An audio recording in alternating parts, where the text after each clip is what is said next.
Good afternoon. I'm Dave Bowles, Director of NASA's Langley Research Center in Hampton, Virginia, and it's my pleasure to welcome you to our laboratory on this really, truly historic day.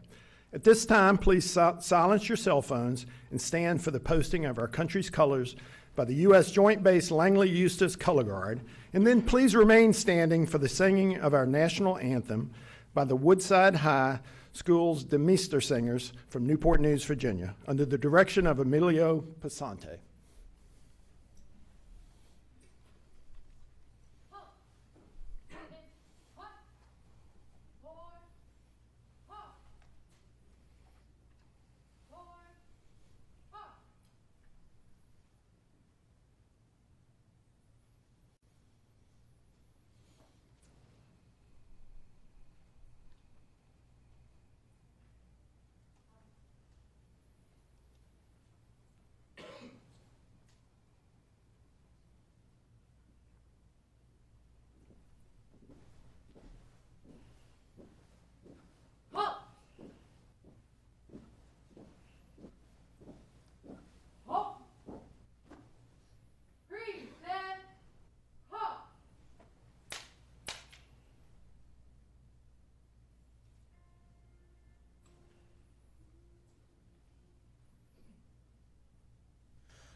Say, can you see by the dawn's early light what so proudly we hailed at the twilight's last gleaming,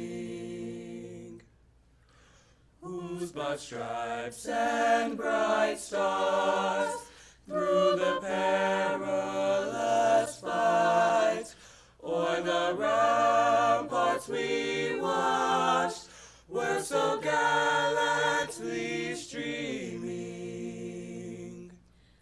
and the rocket's red glare, the bombs bursting in air, gave proof through the night that our flag was still there. Oh, say does that star-spangled banner yet wave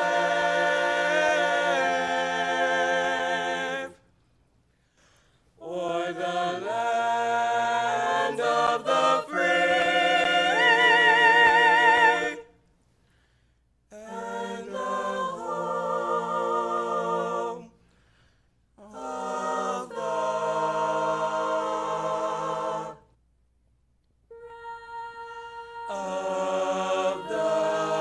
brave.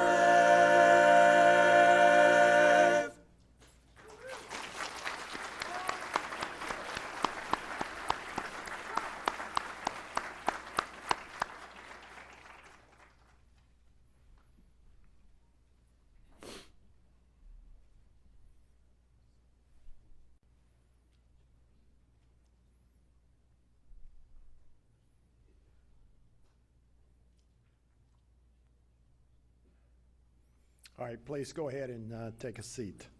And to the color guard and our singers, thank you for helping us open today's ceremony.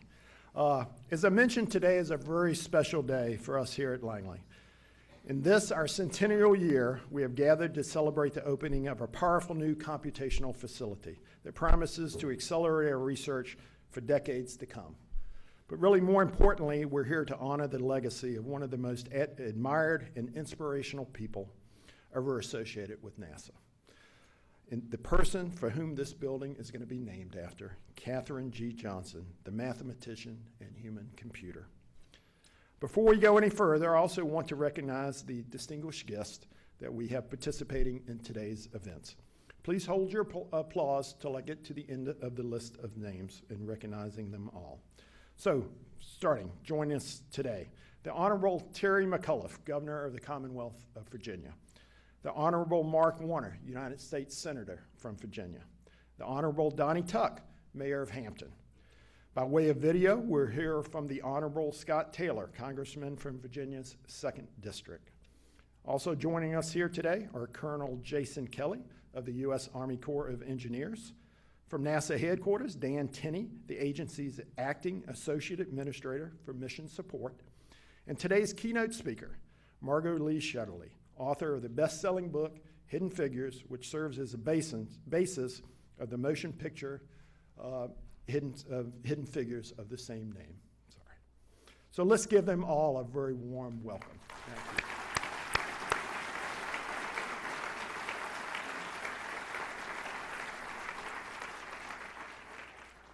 We also have an amazingly diverse and distinguished group of other guests here today from so many different sectors. We have elected officials, government officials, community leaders, congressional staff members, representatives from industry and academia, as well as the families of other human computers, like Mary Jackson and the Dorothy Vaughan families. Thank all of you for being here today as well.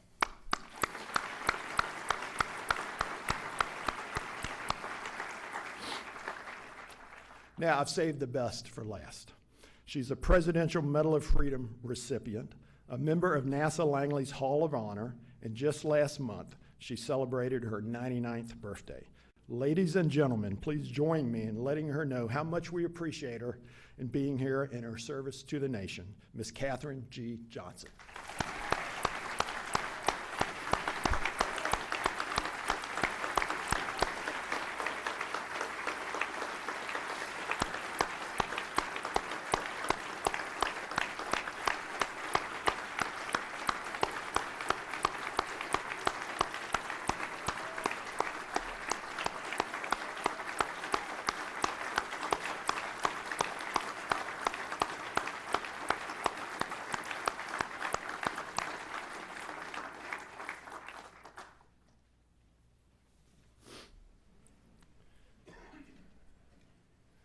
So in a few minutes, we'll officially open the Katherine G. Johnson Computational Research Facility, or CRF as we call it, a building that sets the stage for our continuing digital transformation in an exciting new era of sophisticated modeling and simulation. We know that these are the tools that will help us shape the world of the future, just as Langley's wind tunnels have helped shape nearly every aircraft that's in the skies flying today. Thanks to this new building's robust, carefully designed infrastructure, we'll do more calculations than ever, and we'll do them faster, more efficiently, and with greater reliability. In a world facing increasingly complex challenges, Langley researchers will need access to more computational power. We will also need a solid foundation on which to create the computing capabilities of tomorrow. That's the promise of this new building holds. It allows us to better address the challenges of the future. So now let's take a quick look inside the facility that will drive so much of Langley's research in the years ahead.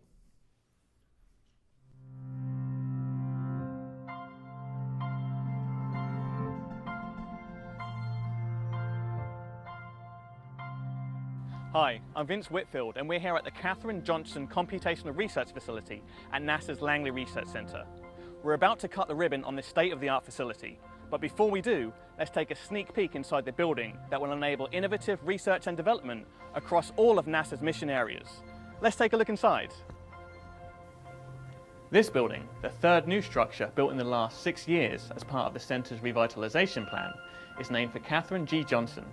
For those watching who may not know, Ms. Johnson is a human computer, an amazing mathematician who calculated trajectories and played a key role in America's human spaceflight program, including the Apollo 11 moon landing. Featured in the lobby is a beautiful portrait of Ms. Johnson that was taken last year at nearby Fort Monroe by famous photographer Annie Leibovitz for a Vanity Fair magazine article. We also have items here that recognize Katherine and the other human computers, like an official proclamation from the Commonwealth of Virginia and a Group Achievement Award from the NASA Administrator. A little less than half of the space in this 37,000 square foot facility is dedicated to supporting the employees of the Office of the Chief Information Officer and those who will be contributing to and benefiting from the technologies that are housed here. Researchers from across the center will conduct a variety of computing projects here, including aerodynamic modeling, entry, descent and landing calculations, and computational fluid dynamics. The facility advances Langley's capabilities in modeling and simulation, big data, and analysis. Much of the work now performed in wind tunnels will one day be handled by powerful computers, such as those in the CRF. Now, let's go take a look at the guts of this high-tech facility. The data hall has a maximum capacity of nearly 200 racks. That's enough to store almost 4,000 systems here. You may have noticed the racks are mostly empty right now. About 1,200 servers will be moved from their current locations on Center later this fall, allowing us to consolidate numerous server rooms and data centers from across Langley into this one data center here in the CRF. When all of the systems are moved, there will be about 13 miles of copper network cabling and 97 miles of fiber optic cable in the building. Now, I know it's loud in these rooms, and here's why. The electrical power plant that powers the IT functions of this building can supply 2.1 megawatts. That's enough to power a small town. Because of the importance of the information on the servers, the building is designed to withstand Category 3 hurricane conditions. There are generators that can run continuously even in the event of a power outage. And it's on track to receive LEED Silver certification from the US Green Building Council. The building is an energy saver, 33% more efficient than energy standards just a few years ago. So that concludes our quick look at this new building, a building whose capabilities and people will help to address NASA's future challenges. Speaking of the future, we have a special treat from the next generation of NASA employees from our Child Development Center here at NASA Langley.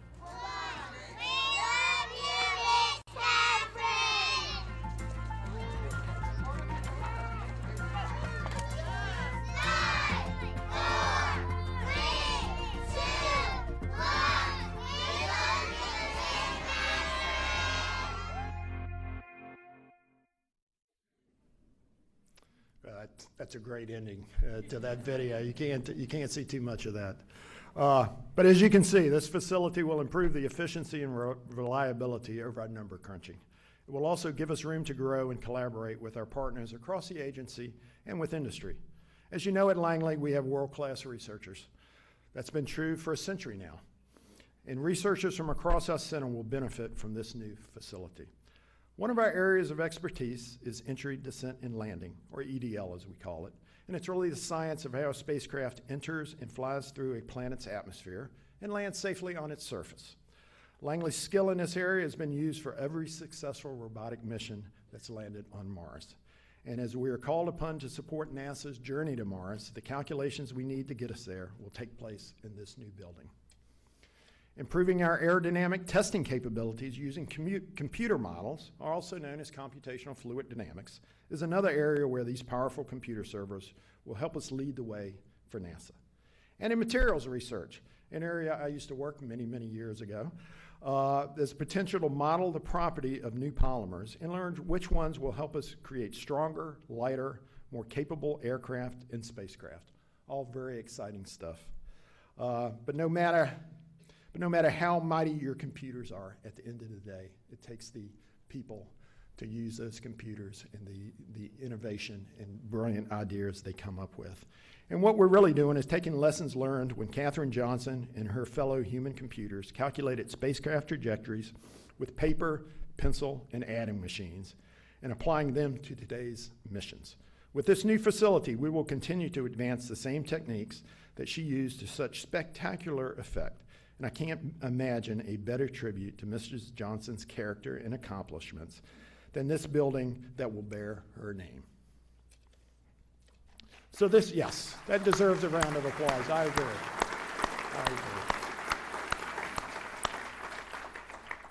And so this really is a day of celebration for our center and really all of NASA.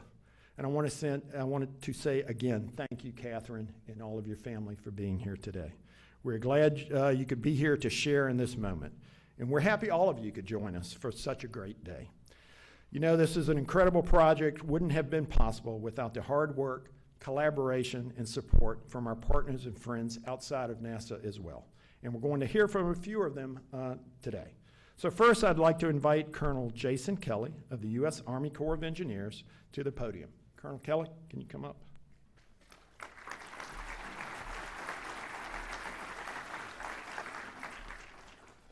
To Governor McAuliffe, Senator Warner, Representative Taylor, Mayor Tuck, Ms. Shetterly, friends of this storied installation and organization, and of course, Ms. Johnson and family.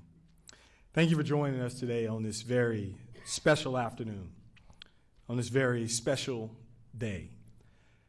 As I look out, I see friends, I see partners, I see folks that understand the importance of collaboration, working together, especially when you're solving big problems, when taking on, addressing, and conquering substantive challenges. Such things are not done alone. The preciseness required to construct a computational research facility under the watchful eye of scientists and fellow engineers, from which the occupants will explore and expand the frontiers of knowledge regarding space, is not easily done. But I've been confident throughout. I knew this very moment, this ceremony, this very day would soon come. Ms. Kellerman, the Center Operations Director, and I have long talked about it. Exact is the demand she impressed upon me and all involved in the oversight of construction of this building. Having earned an undergraduate degree in mathematics from the United States Military Academy, followed by studies in statistics at the Georgia Institute of Technology, I feel uniquely qualified to speak on precision. It's a hallmark of the Army Corps of Engineers, and it underpins all that NASA has done and continues to do for our great nation. I'm honored to represent the many men and women, laborers, helpers, project managers, construction representatives, architects, engineers, and a host of support staff members who work so hard to deliver this facility. As the conclusion of my command tenure draws near, I look forward to watching from afar the great advancements and wonders that will soon be realized from this very site. I'm honored to have been a part of it, and I can't wait to see the great work that I know will be produced from this computational research facility. Thank you.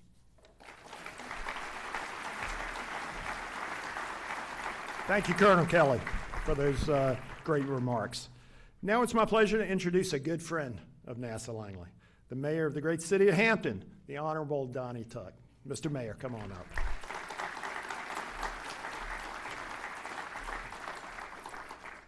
Good afternoon. To Governor McAuliffe, to Senator Warner, to Congressman Taylor, to other elected officials and government officials, to Director Bowles, and to the administrators, staff, researchers here at NASA Langley Research Center, and to the representatives from NASA headquarters and the other research centers, to Mrs. Katherine Johnson, to her family members and friends, to other distinguished guests. Good afternoon. It's my pleasure to welcome you here. In our city's 407-year history, as well as 100 year of relationship with NASA Langley Research Center, we've had many, many historic events and many proud moments. And certainly today's prestigious recognition of Mrs. Johnson, whose contributions to NASA Langley Research Center and quiet strength have inspired so many young men and women to break through barriers, rates as the proudest moment that I've been a part of. So today, congratulations to you, and thank you, as well as to the incredible men and women here at NASA Langley Research Center who will follow in her footsteps. Thank you.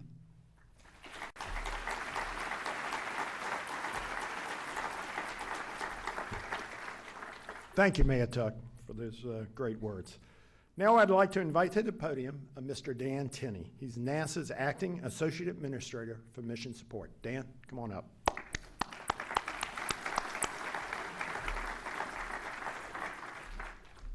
Thank you, Dave, and thank you to all of you for being here today. This is truly a historic moment, and it's wonderful to see such high-level support for NASA's Langley Research Center and this new facility that we're dedicating on behalf of Ms. Katherine G. Johnson. It's my honor to do this today, to dedicate this facility, a facility that will enable the future. That's not an easy task in a rapidly changing environment such as aerospace, but this facility truly will endeavor our future. This facility will help us move forward in advancements in aeronautics, science, earth sciences, as well as space technology. It will also help us move forward as we advance towards our mission in Mars. From aeronautical support to human spaceflight to sciences and space technology, NASA Langley has continued to be involved in all facets of NASA's mission. And it's a tribute to our pioneering spirit, a spirit that inspires so many, and the story of Katherine G. Johnson, which has inspired so many. Her story will inspire generations of young people who will be inspired to pursue their dreams, their ambitions, to work for us, hopefully one day. As author Ms. Shutterly can attest, the many hidden figures that contributed to the great accomplishments of NASA are so important to our future. Ms. Johnson, thank you for being here.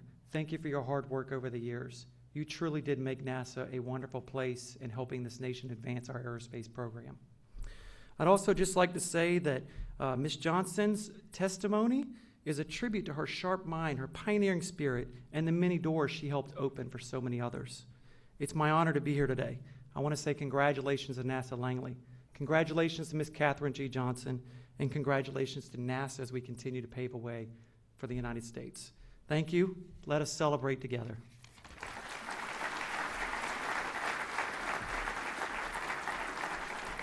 Thank you, Dan.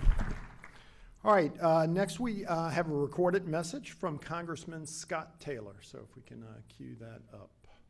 Hi, everyone. It's Congressman Scott Taylor, and I'm extremely excited about NASA Langley's new Computational Center. It will strengthen Virginia's already strong reputation as a high-tech hub of innovation. It shows that Langley's strong past is a springboard to a dynamic future. The world has changed and opened up with complex challenges and profound possibilities.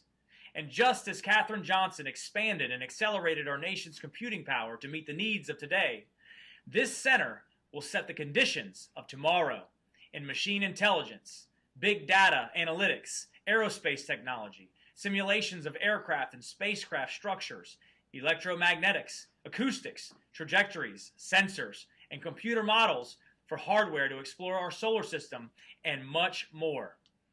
Ronald Reagan once said that each generation goes further than the generation preceding it because it stands upon the shoulders of that generation, and that you will have more opportunities beyond anything we've ever known.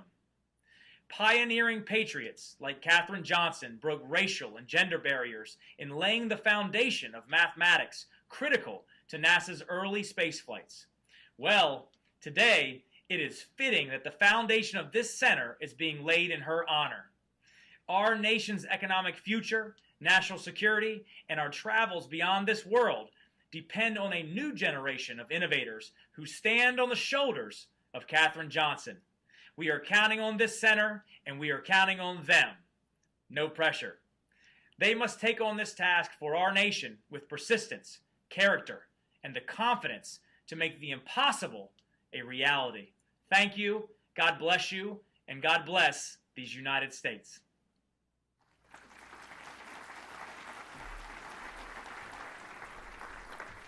All right, very good, and we certainly appreciate those words and that message from the Congressman. Now it's my distinct pleasure to invite to the podium a strong NASA supporter and a United States Senator from the Commonwealth of Virginia. He serves on the Finance, Banking, Budget, and Rules Committees and is Vice Chairman of the Select Committee on Intelligence. The Senator is a co-chair of the Senate Aerospace Caucus and of the Senate's Unmanned Aerial Systems Caucus. So please welcome Senator Warner to the podium.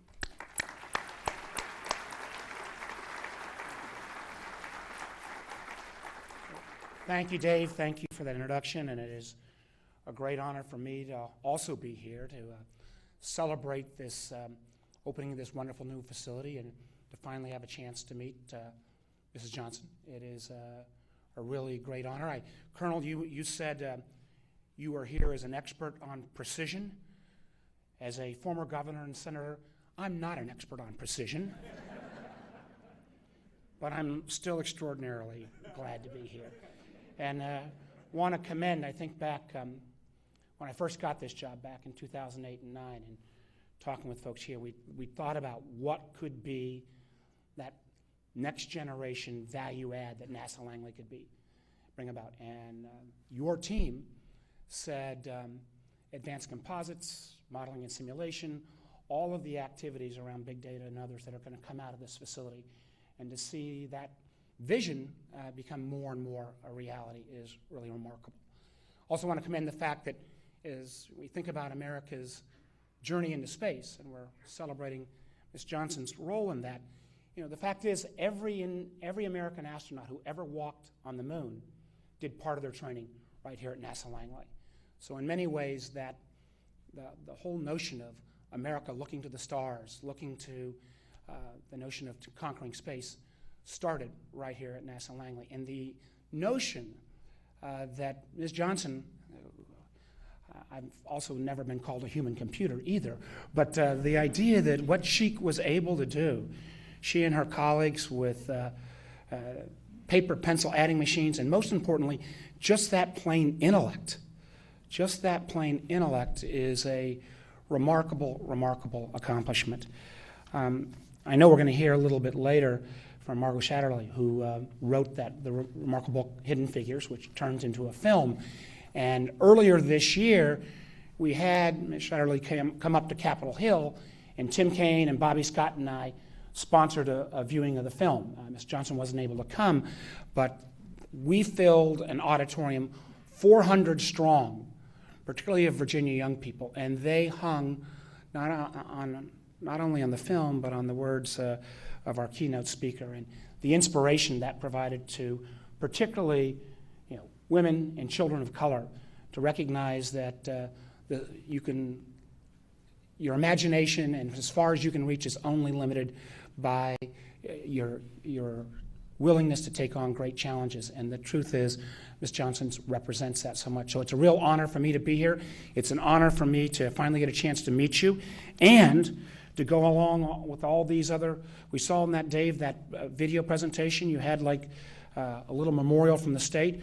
We also, I want to go over and present to Ms. Johnson right now something that Tim and I put into the congressional record, recognizing your great contribution and the fact that your story needs to be taught in every school, not only across Virginia, but across America.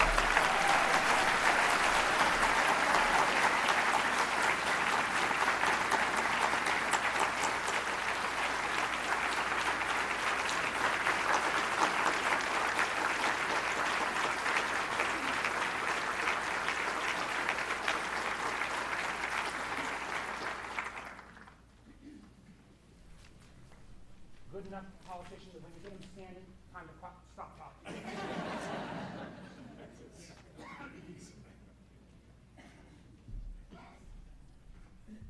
Thank you so much for that, doing that. That means a lot, so thank you very much. All right, now I'm happy to introduce a leader who works tirelessly to build a new Virginia economy based on 21st century industries, such as cybersecurity, biosciences, and advanced manufacturing.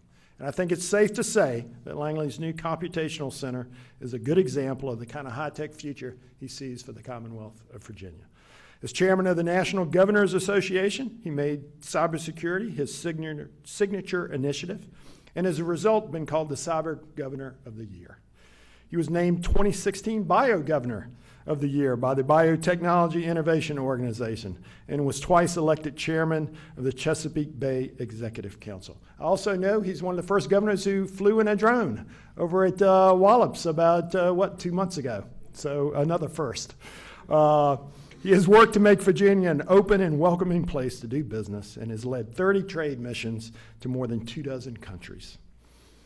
So we're very glad to have you back again, Governor. So please welcome the 72nd Governor of the great Commonwealth of Virginia, the Honorable Terry McAuliffe. Thank you, buddy.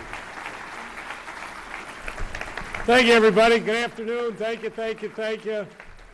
I mean, first of all, I want to thank David for his tremendous leadership. He started here 38 years ago, And as the director of this Langley Research Center, I'm telling you, David, you have done a magnificent job. Let's give David a great round of applause if we could. Mayor Tuck, it's great to be back in the greatest city in the United States of America, back in Hampton, the greatest city and the greatest state and the greatest nation on earth. It all comes back to Virginia, does it not, folks? And to Katherine, what an honor to be with you today. We are so honored to have you here today at this magnificent facility. We love Langley Research Center here in the Commonwealth of Virginia. First of all, for what it does for us economically, about $1.2 billion a year of economic activity. It seems like just yesterday, but it was 2.5 years ago, I cut the ribbon on this very building that we're in today. And the center and I were back recently for the measurement systems. We put the shovel in the ground, and to be here today again for this beautiful ribbon cutting really is something very special. We love Langley Research Facility. First of all, we would not be able to be in the air. We would never have been able to go to space were it not for Langley Research, and we thank you all for that, especially those politicians who spend a lot of time in the air. I thank you for safe and shorter flights today, but what you've been able to build for us for the future. This morning, the Center and I were up at a great event where with a new fiber optic cable is coming into the United States of America. Where's that coming to? Virginia Beach, of course. The only place it should come, to Virginia. But that new cable will bring the fastest, most reliable data, which we'll be able to use for this facility now, which will be a collection of all the Langley research data we will have in one place. As soon as I leave here, I'm going off to Wallops Island, and we are going to launch our first maritime drone. Virginia controls the air. We have more drone companies here than any other state in America. We control the land. We're building 55 sensors for automated vehicles. And by the end of today, we will own the sea. The land, the sea, and the air, all controlled by the Commonwealth of Virginia. How do you... And Katherine, none of that would have happened but for you. So I want to thank you. And as the director said, I did recently, I'm the first governor to actually go up in an unmanned system. I went up a drone off of our new Wallops Island. If you didn't know, Virginia is the only state in America that has a drone runway, 3,000-foot runway down at Wallops Island. I had a robot in the pilot chair. I hit a button, it took off. We went 8 miles over the Atlantic. I hit a button, said land, and the thing turned around, came back. That's a distinction. As you probably read in the paper, I just jumped out of an airplane at 10,000 feet. I had a parachute, landed at a Wounded Warrior event in Virginia Beach. As I like to say, my security detail, he's only got 4 months left. Who cares? Let him jump. Who cares anymore? But all of these great things that we're doing here, leading on cyber, leading on data centers, leading on autonomous vehicles, now a leader on biotech, a lot of that can come back here to the Langley Research Center. And I do want to thank all of you. And to Katherine, you have been a trailblazer. You think back into the 50s, what you were able to do when a lot of discrimination and people tried to constantly hold you down. It reminds me of another groundbreaking I just did. I just named the new building, the new state office building in Richmond, the new Attorney General office. I named that after another trailblazer, a 16-year-old young African-American girl by the name of Barbara Johns. Our state office building today,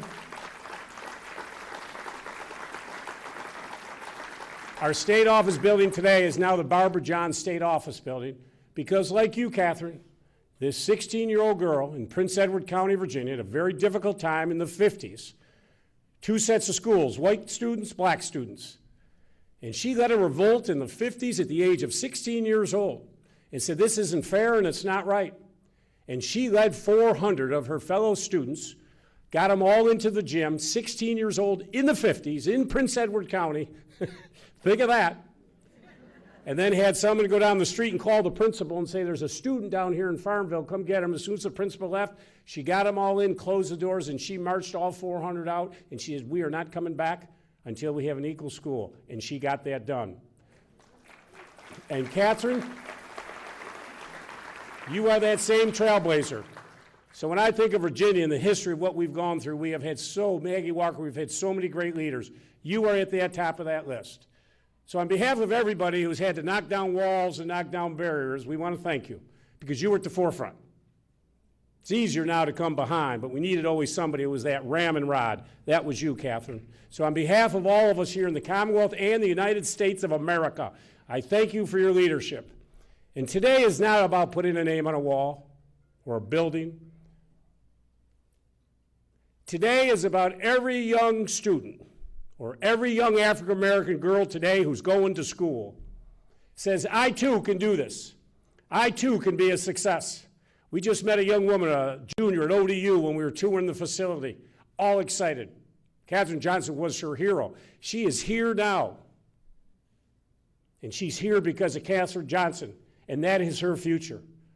So today is not about names. Today is, Katherine, what you have been, a trailblazer, and your name will go on and on to all of those young women who follow behind you, who have the courage to do it because of you, Katherine. So thank you on behalf of all of us.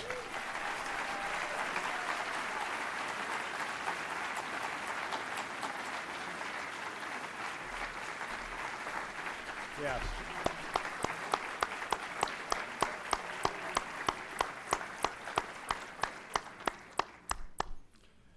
Thank you very much, Governor. All right, so next we're going to hear from today's keynote speaker, someone who knows Katherine Johnson well, someone who has spent years researching the stories of Katherine and the many other female mathematicians at Langley who made such important contributions to NASA and our nation.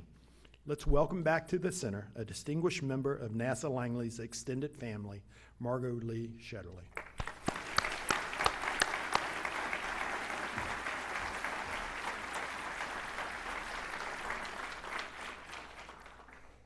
Thank you, Dave, and to all of our distinguished guests, to everyone in the NASA Langley family, and most of all, to Mrs. Katherine Johnson. It is an honor to be here today. In 1962, following the success of John Glenn's orbital spaceflight, the city of Hampton hosted a parade for the Mercury 7 astronauts. The astronauts and their families, local politicians, NASA executives, everybody toured through the city in a motorcade of 33 convertibles, and throngs of people came out to celebrate them. Now, as the public faces of the space program, those men became heroes, and their names were synonymous with American ingenuity, perseverance, and courage. Who among the 30,000 people who crowded the streets of Hampton, my hometown, I may add, that day to catch a glimpse of those Mercury 7 astronauts could have guessed that 55 years later, we would be convening to dedicate this state-of-the-art data facility to the woman whose mathematical acuity and behind-the-scenes calculations contributed to the success of so many of those groundbreaking missions. But let's not forget the motto of the city of Hampton is E Praeteris Futura, out of the past, the future. The question, as always, has been which past and to what future? But today, as we dedicate the Katherine G. Johnson Computational Facility, we take the time to celebrate Mrs. Johnson's past, her contributions to the success of NASA, to computer science, and to our nation's space program. Since the National Advisory Committee for Aeronautics set up shop here in Hampton in 1917, 100 years ago, the Langley Research Center, which was originally called the Langley Memorial Aeronautical Laboratory, has been reaching for the heavens. Katherine's work and that of the other women mathematicians who worked here with her is the foundation of this building. We are living in a present that they willed into existence with their pencils, their slide rules, their mechanical calculating machines, and of course, their brilliant minds. With Katherine Johnson's achievements to inspire us, we are called first to imagine and then to engineer the future of NASA, of our community, and of our country. From the vantage point of the present, it's really easy for us to look at the past and to assume that what actually happened was always inevitable. It seems like a foregone conclusion, for example, that America would triumph over the Russians in the space race. Only when we step into our time machine and examine the past up close do we understand that the path to the future is rarely smooth or direct or predictable. And Katherine's story is no exception. But at every fork, her talent, her hard work, and her character pulled her toward her destiny. At every turn, she made a choice, becoming the protagonist of her own story and then of ours. Her work calculating the trajectory for John Glenn's 1962 orbital flight is only the most well-known episode in a life that intersected many of the memorable events of the 20th century. But it's an anecdote from her youth, one that took place decades before those decisive weeks in 1962, that I think is particularly relevant to this occasion because it paved the way for us to be here today. Katherine Johnson graduated from high school and enrolled in the historically black college, West Virginia State Institute, at age 14. And in no time, she had whipped through all of the courses in the math department. Now, a professor named W.W. Shefflin Claytor, he was the third African American in the country to get a PhD in mathematics, and he was born in Norfolk. Dr. Claytor took note of Katherine's talent, and he developed advanced math classes just for her. And in fact, he did more than that. What he did was he began to prepare her for a career as a research mathematician, which for any woman in the 1930s, much less a black woman, was essentially non-existent. "Where will I find a job?" she asked him. And he said, "Well, that's your problem." Now, I've come to think of Shefflin Claytor as the ghost of NASA future. Somehow, he believed that his star student would eventually find a career that was worthy of her talents, and he did all he could to set the cornerstone of that career. And the fact that a professional mathematician's job was nowhere on the horizon when Katherine Johnson was in college did nothing to dull her enthusiasm for that work. When she finally made it to NASA in 1953, this was 16 years after graduation, many of those years spent working as a math teacher in segregated Virginia schools, she was well prepared for the job. And she was so well prepared, in fact, that Dorothy Vaughan, who was the head of Langley's all-black West Area Computing Unit, selected her for the assignment in the Flight Research Division.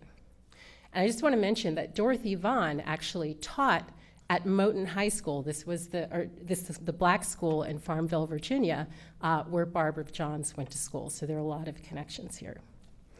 Now, Dorothy Vaughan herself was a brilliant mathematician, and she was also an excellent manager.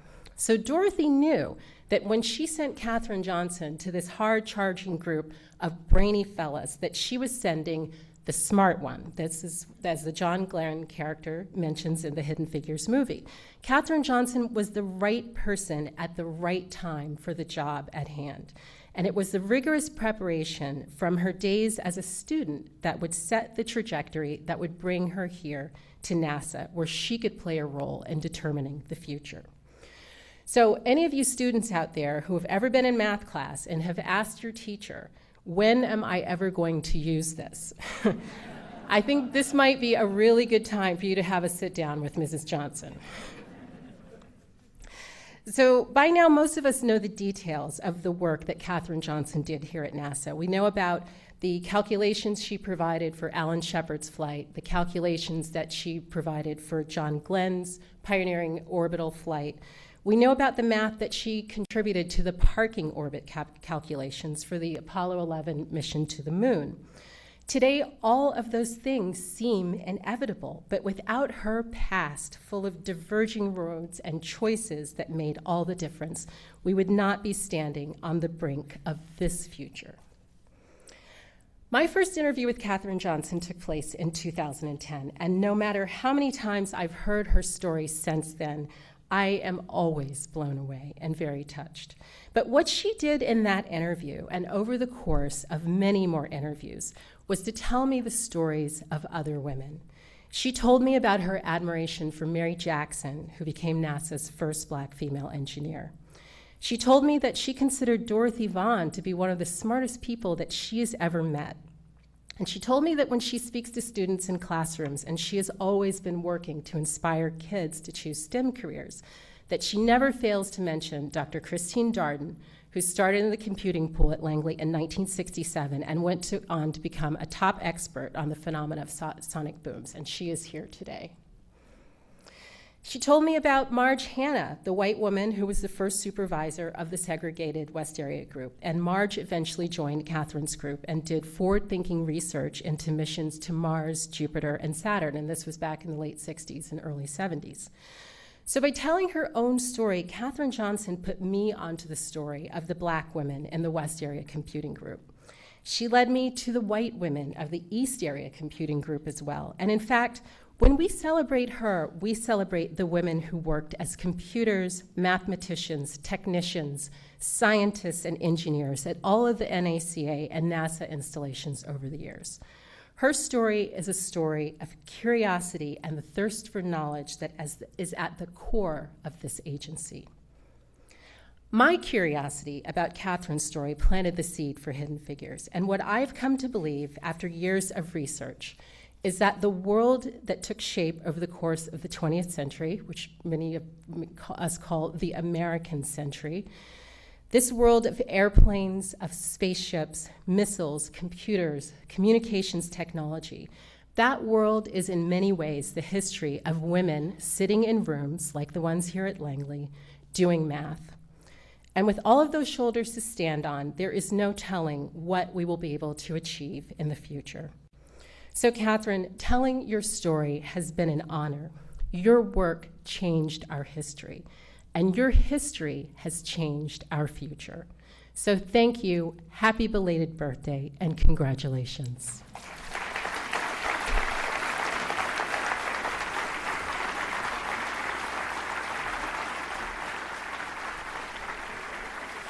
Thank you. Thank you very much, Margot, for those words. And I'll just share, Margot and I were talking in the facility before the celebration. And it's just amazing that we're here during our centennial year and today celebrating the opening of this building with somebody who had such an impact on our first 100 years. And this new facility is really going to lay the groundwork for our second 100 years. So it's just, as I tell people all the time, you can't make this stuff up. It all came together in the same year, but it's just an amazing story, and that's a good lead-in to share a special video message from our guest of honor today. So let's show that video.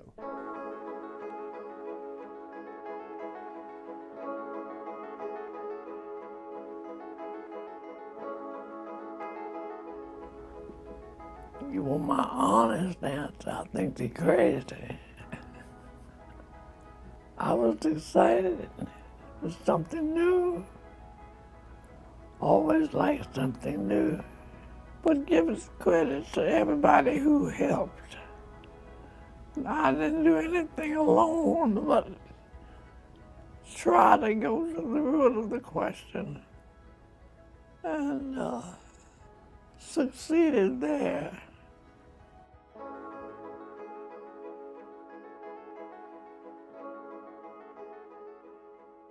Do your best, but like it. Like what you're doing, then you will do your best. If you don't like it, shame on you.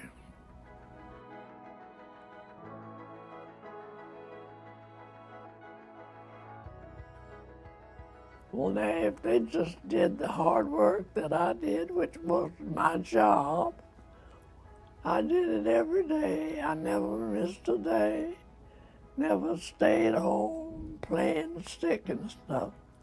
But my problem was to answer questions. And I did that to the best of my ability at all times, correct or incorrect. But that's my theory.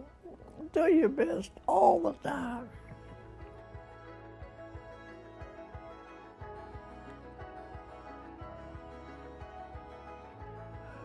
I'll be exceedingly honored and greatly honored. But you know, math is the same. If I gave you that answer last year, it's the same answer today. But the main thing is I liked what I was doing. I liked work. I liked the stars and the stories we were telling. And it was a joy to contribute to the literature that was going to be coming out. But little did I think it would go this far.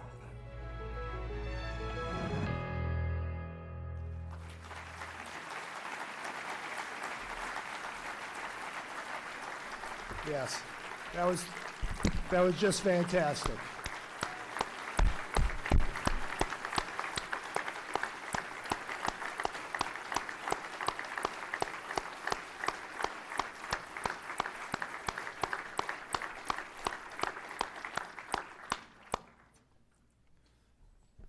Thank you, Katherine, for everything you've done to, like I said, shape that first 100 years and lay the foundation for the second 100 years. Just amazing. They actually asked me if I wanted to see that video yesterday, and I told them no, I didn't. I wanted to see it real time today, and it certainly didn't disappoint. It was amazing. Just fantastic. Blew me away. All right, so I also want to thank everyone who's helped to make this day really a reality. Our partners at the U.S. Army Corps of Engineers, Norfolk District, everyone at Turner Construction, and our team here, including our Center Operations Directorate and the Office of Chief Information Officer. So it's a beautiful building, and I know it, and the people who work in it will help us reach new heights, reveal the unknown for the benefit of humankind. That's what NASA does. Pretty cool job. As I say, I've got the coolest job on the planet. So with that, it's really time to get down to business and officially open our new building. So I'd like to ask today's speakers to join me for the ceremonial ribbon cutting over here to the right. So Ms. Johnson, if you can move over there. Also, I'd like to ask Loretta Kellerman, Director of our Center Operations Directorate, to join us over there as well. Her team and the great work, we wouldn't be here having this ribbon cutting today without her team. So let's all go over there.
Four, three, two, one.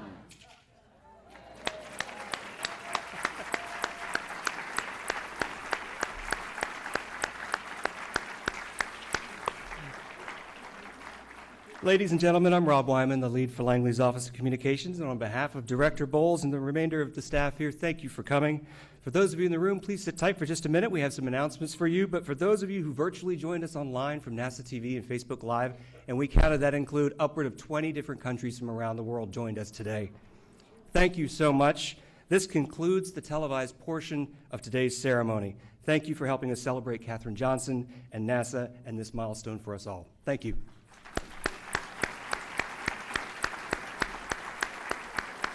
Hold on, guys. Thank you. Yep.